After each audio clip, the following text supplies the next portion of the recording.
Bismillahirrahmanirrahim. Assalamualaikum warahmatullahi wabarakatuh. Puji syukur kita ucapkan kehadiran Allah Subhanahu wa Ta'ala yang telah melimpahkan rahmat dan karunia-Nya kepada kita, sehingga kita masih dapat mengikuti perkuliahan pada pagi ini. Walaupun secara daring, tetapi tidak mengurangi semangat kita untuk mengikuti perkuliahan. Baiklah Bapak dan teman-teman, sebelum kita masuk pada pembahasan materi, kita perkenalan diri terlebih dahulu. Kami dari kelompok 2 beranggotakan 4 orang.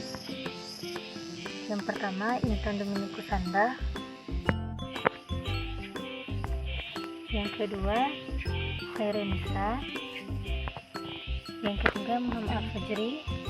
Dan yang keempat, Nur Hafizah, saya sendiri, dengan dosen pengampu Bapak Dr.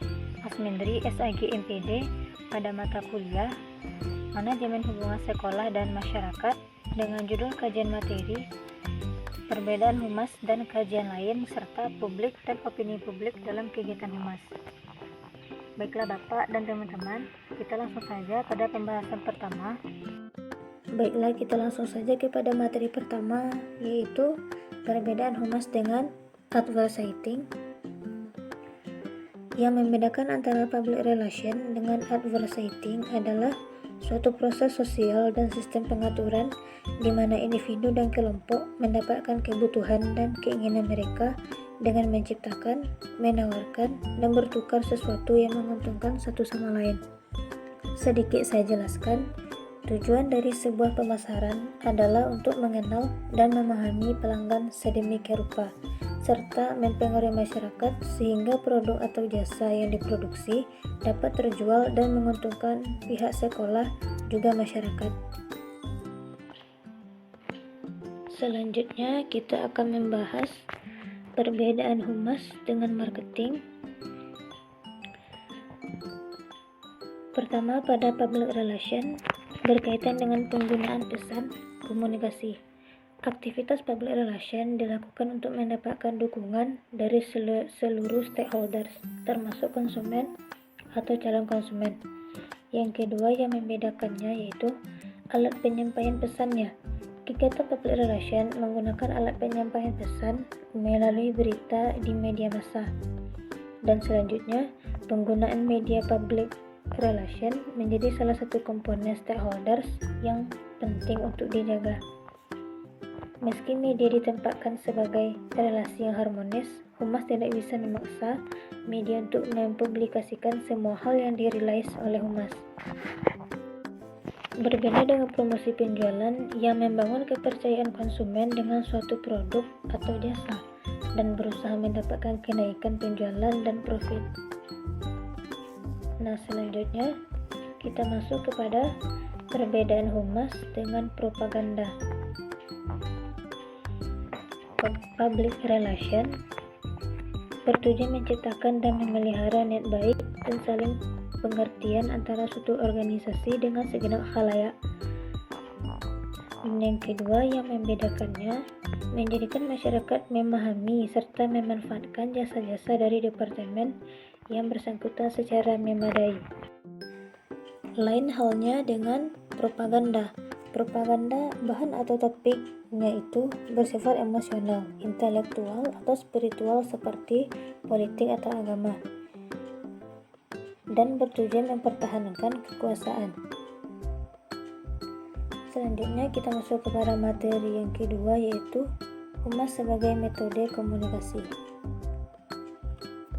Humas sebagai metode komunikasi dimaksudkan bahwa dilakukan secara melembaga atau public relation of being, di mana wahana humas ditekankan dalam biro, bagian, seksi, urusan bidang, dan lain sebagainya.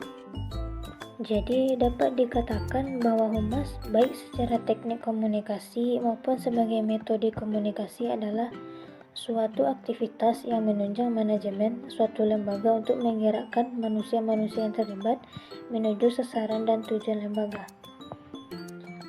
Hanya itu presentasi dari saya. Materi selanjutnya akan dibacakan oleh Intan Dominikus Anda. Kepada Intan Dominikus Anda, disilahkan. Baiklah, saya Intan Dominikus Anda akan membacakan materi kedua, yaitu alasan pendefinisian publik. Alasan pendefinisian publik ini agar masyarakat menjadi tahu apa publik dan hubungan masyarakat akan terjalin baik apabila publik ini saling jujur. Tidak ada simpang siur tentang berita apapun, semua akan dipublik tanpa ada yang ditutupi. Jadi, humas akan berjalan dengan baik apabila publik ini terbuka dan saling jujur. Selanjutnya adalah opini publik.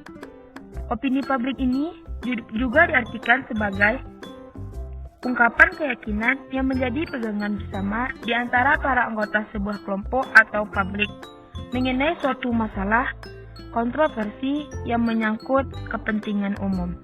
Sekian, terima kasih. Saya Hairun Nisa akan membacakan materi yang ketiga tentang proses pembentukan opini publik, yaitu proses pembentukan opini publik menggambarkan mulai dari persepsi seseorang sehingga bentuknya suatu opini publik, yaitu berakar dari latar belakang, budaya, pengalaman masa lalu, nilai-nilai yang akan melahirkan suatu interpretasi atau pendirian seseorang, dan pada akhirnya akan terbentuk suatu opini publik, apakah nantinya bersifat mendukung dan menentang atau berlawanan. Selanjutnya, sikap dalam mengelola opini, yaitu yang pertama latar belakang budaya, yang kedua pengalaman masa lalu, yang ketiga nilai-nilai yang dianut, yang keempat berita yang berkembang, dan selanjutnya mengelola sikap, yaitu sikap hanyalah merupakan kecenderungan atau predisposisi untuk menanggapi suatu persoalan atau situasi. Jadi, sikap tertahan di dalam yang bila menghadapi suatu rangsangan bisa diekspresikan dalam bentuk opini, suatu pernyataan verbal. Terima kasih. Publik internal. Publik internal adalah keseluruhan elemen yang berpengaruh secara langsung dalam keberhasilan perusahaan, seperti karyawan, manajer, supervisor, pemegang saham, dewan direksi perusahaan, dan sebagainya. Publik eksternal. Publik eksternal adalah segenap kegiatan humas yang diarahkan pada khalayak di luar perusahaan, seperti masyarakat, agen, konsumen, pemerintah, dan sebagainya.